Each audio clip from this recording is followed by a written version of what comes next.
আলহামদুলিল্লাহ রব্বিল আলামিন ওয়াল আকিবাতু লিল মুত্তাকিন ওয়াসসালাতু ওয়াসসালামু আলা নবিয়্যিনা মুহাম্মদ সাল্লাল্লাহু আলাইহি ওয়াসাল্লাম ওয়া আলা আলিহি ওয়া আসহাবিহি আজমাইন। সুপ্রিয় দর্শক শ্রোতা, আসসালামু আলাইকুম ওয়া রাহমাতুল্লাহি ওয়া বারাকাতুহু। সময় সংবাদের নিয়মিত অনুষ্ঠান তাসাউফ থেকে আপনাদের সকলকে জানাচ্ছি আন্তরিক শুভেচ্ছা ও মোবারকবাদ। সুপ্রিয় শ্রোতা, আজ আমরা আলোচনা করব পরকালে মানুষ যেসব কারণে আফসোস করবে। মৃত্যু পরবর্তী জীবনে মানুষ দুনিয়ার হিসাব নিকাশ দিবে। সেখানে নিজ নিজ কৃতকর্মের ব্যাপারে আল্লাহ ছাড়া আর কোনো সাহায্যকারী থাকবে না। জাহান্নামীরা সেদিন আফসোস করবে আর বলবে, যদি ইমানদার ও সৎকর্মশীল হতে পারতাম তাহলে আজ জান্নাত লাভ করতে পারতাম। অথচ এখন তাদের জাহান্নামের আযাব ভোগ করতে হচ্ছে। অন্যদিকে বিশেষ এক কারণে জান্নাতি মানুষগুলো পর্যন্ত তারা আফসোস করবে এবং বলবে, যদি পরকালের প্রতিদান এত মধুর হবে জানতাম তাহলে দুনিয়ার জীবনের একটি মুহূর্ত অবহেলায় কাটাতাম না।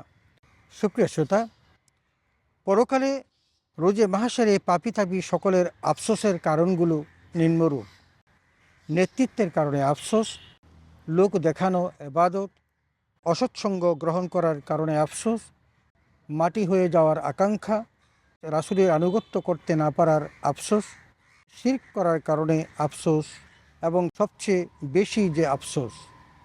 সুপ্রিয় শ্রোতা, আসুন আমরা বিষয়টি একটু গভীরভাবে অনুধাবন করি। নেতৃত্বের কারণে আফসোস: যারা ক্ষমতা ও নেতৃত্ব লাভের জন্য সর্বদা লোভ করত এবং তারা সেই নেতৃত্ব যখন পেয়ে যেত তখন নেতৃত্বের যে সকল দায়িত্ব ছিল সে সকল দায়িত্ব তারা যথাযথভাবে পালন করতে পারেনি। তারা দায়িত্ব নেওয়ার জন্য আফসোস করবে, কারণ আমরা কেন এই দায়িত্বটা সেদিন নিয়েছিলাম। হযরত আবু হুরায়রা রাদিয়াল্লাহু তাআলা বর্ণিত হাদিস, রাসূলুল্লাহ সাল্লাল্লাহু আলাইহি ওয়াসাল্লাম ইরশাদ করেছেন, অচিরেই তোমরা শাসক হওয়ার লোভ করবে, অথচ তার শেষ ফল লজ্জার ও অনুতাপের, কেননা তা অতি উত্তম দুগ্ধদায়িনী আর অতি নিকৃষ্ট ছাড়ানদাত্রী। নাসাই শরীফ হাদিস 4211।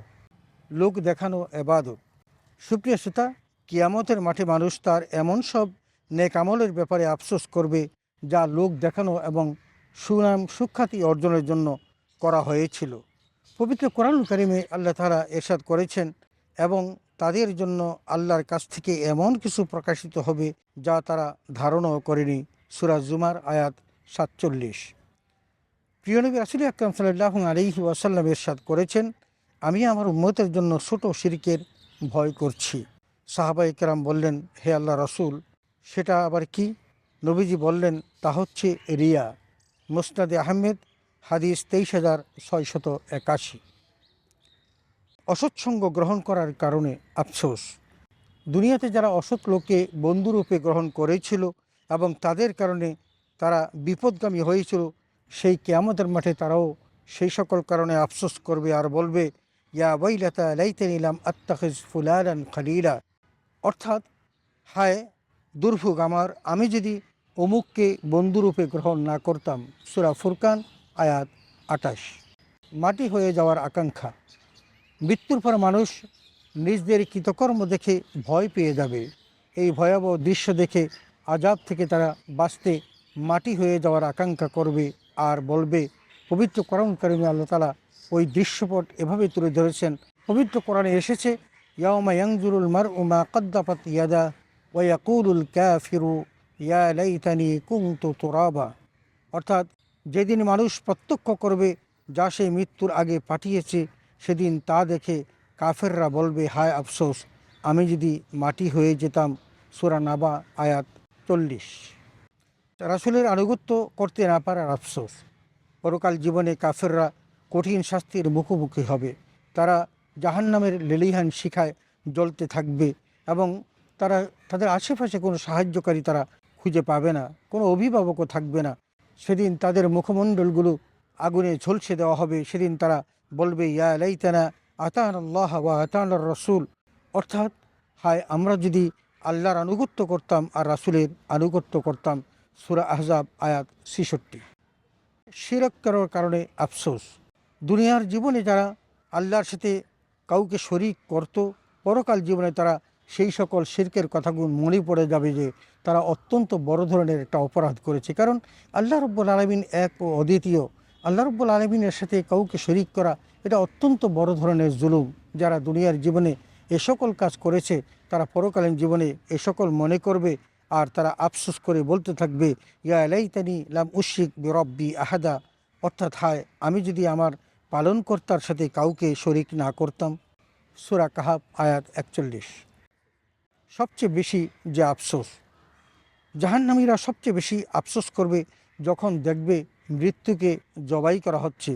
যখন তারা বুঝতে পারবে যে তাদের আর কোনো মৃত্যু নেই, সেদিন তাদের আফসোসের আর সীমা পরিসীমা থাকবে না। আর এই মৃত্যুকে জবাই করার মধ্য দিয়েই জান্নাতি এবং জাহান্নামী মানুষগুলো অনাদি অনন্তকাল জীবিত থাকার এই ব্যবস্থাটি তৈরি করে দিবেন আল্লাহ রাব্বুল আলামিন।